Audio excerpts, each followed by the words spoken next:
點知啊？好啦，而家咧我哋就做貨物寄存嘅。咁你最常用咧就可能有啲客咧係買咗浸發海參需要攞嘅，咁你就按咗呢個商品啦。好啦，咁譬如而家你係海參嘅，本身佢係要浸發嘅，咁我而家嘟佢啦，呢隻貨品啊，呢度嘟唔到添，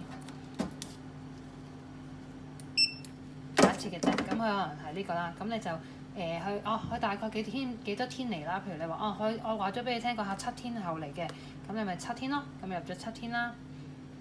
下一步啦，跟住備注，譬如你可能咧係擺喺你個冷房度嘅，譬如有啲咩位置你就話俾佢聽，我編咗冷房嘅 A 位置就擺浸發客，咁你咪寫翻係雪房嘅或者冷房嘅，或者冷房啦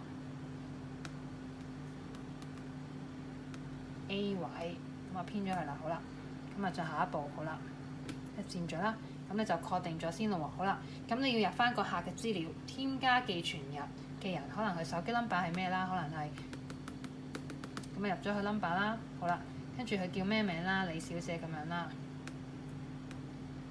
好啦，下一步，咁啊 OK 咯喎，好啦。